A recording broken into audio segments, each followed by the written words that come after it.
So much to talk about after tonight's game. It wasn't fun. It hasn't been fun.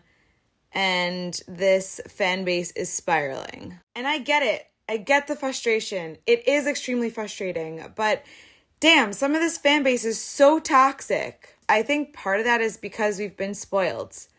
I've witnessed 5 World Series championships already. We have high expectations because we're the New York Yankees.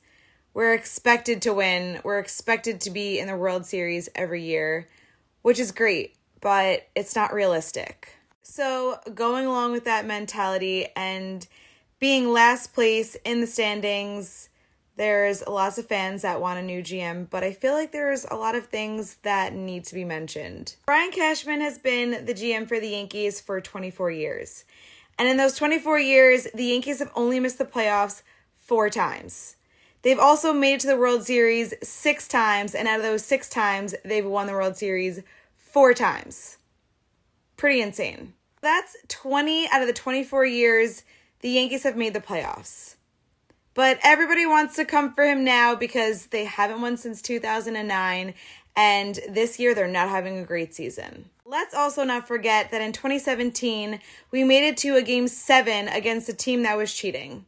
1 game away from the World Series, and I'm telling you it would be a different narrative if we had actually made it to the World Series or won the World Series, which I think that there was a very big chance of us doing if we didn't play against the Astros that were cheating.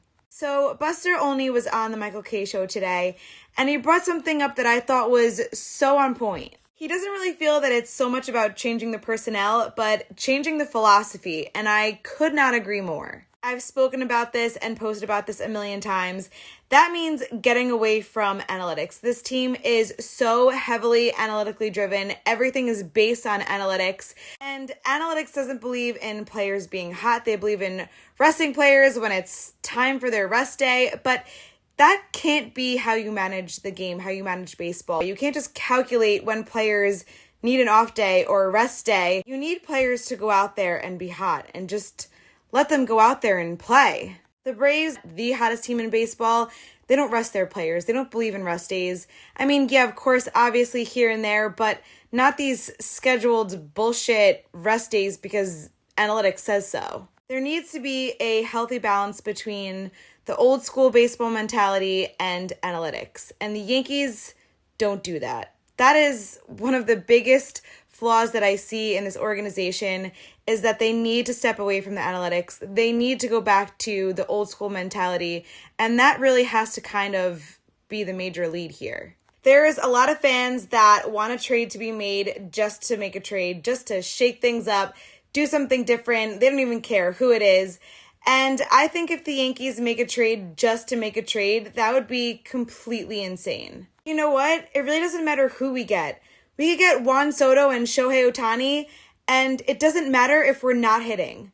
We need to hit. That is our biggest issue, is that we're not hitting. I don't feel like the entire lineup isn't hitting because they're not good players. I feel like there's something deeper than that. I saw earlier that Bader, Torres, IKF were mentioned as possibly part of a trade deal, and it makes 0 sense to trade some of our best hitters for what would probably be a less valuable trade in return. Our 2 biggest issues are staying healthy, and I'm not really sure how we change that since we've already changed our strength and conditioning team. The second thing, as we all know, is offense, and it's really just about being consistent. It seems like they all get hot at the same time and cold at the same time, and with Judge being out of the lineup for 2 months really just affected this team. Even Higgy said that without him in the lineup, he feels like everyone was just really trying to do too much. I obviously don't have all the answers, but I don't think trading away some of your best players just to trade them away to make some moves makes any sense. And I don't know. I think that the best thing that I heard was changing the philosophy. I really do think that will go a longer way than people think.